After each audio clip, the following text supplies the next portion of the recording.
दोस्तों, यह कहानी औरंगजेब के दरबार में रहे प्रसिद्ध इटालियन इतिहासकार और डॉक्टर निकोलाओ मनुची द्वारा लिखित किताब स्टोरिया डा मोगोर से ली गई है।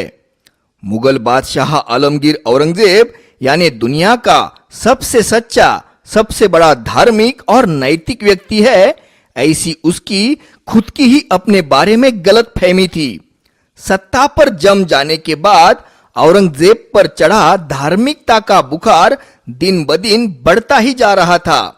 उसकी अपनी ही धार्मिकता की विचित्र कल्पनाओं के गलत परिणाम उसके हिंदू प्रजाजन तो पहले से ही भुगत ही रहे थे, लेकिन अब उसके मुस्लिम प्रजाजन भी धीरे धीरे ज्यादा तकलीफ में आने लगे थे। औरंगजेब की नैतिकता की कल्पनाएं इतनी चौंकाने वाली और हैरान कर देने वाली थी कि बस पूछिए मत। एक धार्मिक संत होने का भूत उसके सर पर सवार हो चुका था। लोगों ने अपनी निजी जिंदगी में कैसा रहना चाहिए, इसमें भी अब बादशाह औरंगजेब दखल अंदाजी करने लगा था। उसके राज्य की मुस्लिम प्रजा अपनी निजी जिंदगी में भी औरंगजेब द्वारा निश्चित किए हुए रहन सहन के तौर तरीकों पर अमल करती है या नहीं, इसकी जांच करने के लिए औरंगजेब ने कुछ खास अधिकारियों को नियुक्त भी किया था। इन अधिकारियों को मुहत्सिब कहा जाता था और इन मुहत्सिबों की मदद करने के लिए उसने अपनी जासूस यंत्रणा भी लगा दी थी। इन अधिकारियों का काम यह था कि लोगों पर नजर रखना, क्या वह दिन में 5 बार नमाज पढ़ रहे हैं या नहीं, रमजान के दिनों में वह रोजे रख रहे हैं या नहीं, और जो लोग ऐसा नहीं कर रहे हैं उनसे जुर्माना वसूल कर लेना। मुस्लिमों के शिया पंथ को भी औरंगजेब ने काफिर करार दे दिया था। सारे सूफी संतों को भी उसने काफिर ठहराया था। सरमद जैसे कई सारे सूफी संतों को पकड़कर धर्म विरोधी करार देकर उनकी हत्या करवा दी थी। औरंगजेब ने संगीत, गाना बजाना और नाचने पर कब की पाबंदी लगाकर हजारों कलाकारों को मुगल दरबार से भगा दिया था। नाच गाने की कोठियां बंद करवा दी थी। शराब और जुए खाने भी बंद करवा दिए थे।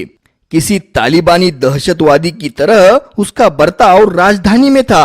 हालांकि जुए खाने और शराब खाने बंद करवा देने का निर्णय बहुत अच्छा था, क्योंकि उस वक्त मुगलों की प्रजा में शराब पीने की आदत इतनी ज्यादा बढ़ गई थी कि मजाक में यहाँ तक कहा जाता था कि पूरी मुगल सल्तनत में औरंगजेब और उसके शाही काजी को छोड़कर सारे लोग दारू पीते हैं। और दारू पीने में, गांजा, चरस, अफीम, तमाकू खाने में औरतें भी पुरुषों से कहीं पीछे नहीं थी। आम लोग तो शराब के इतने ज्यादा आदी हो गए थे कि शराब खाने बंद होने के बाद वह अपने ही घरों में छिपकर दारू को तैयार करने लगे थे।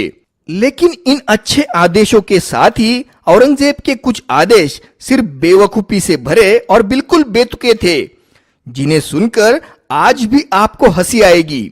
जैसे कि औरंगजेब का एक आदेश ऐसा था कि सारी मुस्लिम महिलाओं ने तंग पैजामे नहीं पहनने हैं, और दूसरा आदेश ऐसा है कि बुर्का पहने बिना बाहर भी नहीं निकलना है। अब बादशाह को इस बात से क्या लेना देना था कि दूसरों की औरतें अपने बुर्के के अंदर पैजामे तंग पहन रही है या ढीले पहन रही है। ये बात तो सिर्फ वह औरतें जाने या फिर उनके शौहर जाने। अब सरकारी मुहत्सिब इस बात की तफ्तीश कैसे करते और जासूस कैसे जानकारी निकालते? औरंगजेब का और एक ऐसा ही पागलपन से भरा हुआ आदेश था, सियापा था, कि मुसलमानों ने अपनी दाढ़ी को 4 उंगलियों से ज्यादा लंबी नहीं रखना चाहिए।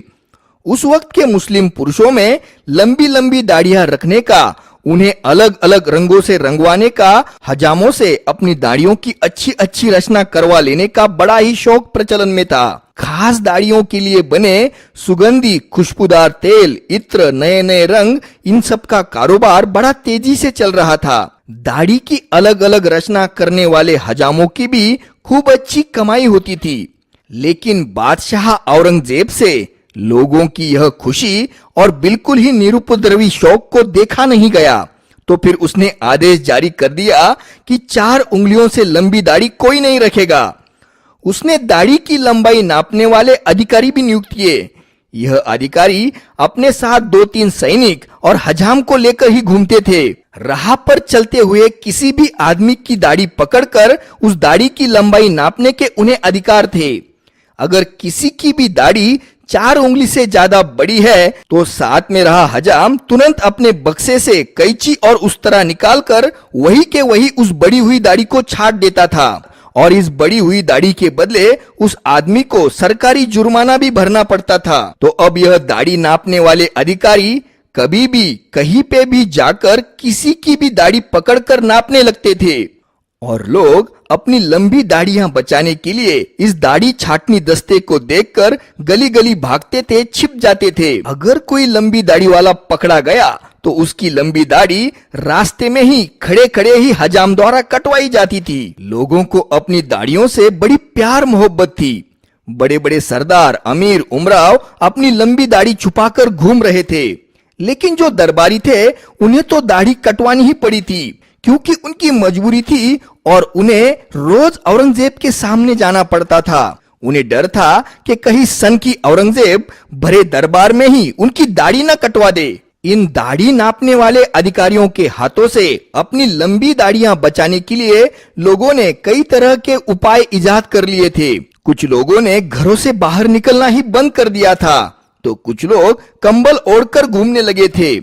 कुछ लोग औरतों का बुर्खा पहनकर घूमने लगे थे, तो कुछ बुद्धिमान लोग ऐसे भी थे कि उन्होंने एक सरल रास्ता निकाल लिया। उन्होंने इन दाढ़ी नापने वाले दस्ते को ही रिश्वत देना शुरू कर दिया था। दाढ़ी नापने वाले दस्ते की बहुत सारी कमाई हो रही थी, जिसकी वजह से वह बड़े ही खुश थे। और जिनकी दाढ़ी कट गई थी वह अधकटी दाढ़ी वाले औरंगजेब को कोस रहे थे। बाद में औरंगजेब के सामने कई सारी युद्ध मुहिमें आ गई थी और दाढ़ी की छटनी के नेक काम पर से औरंगजेब का ध्यान बाद में हट गया था।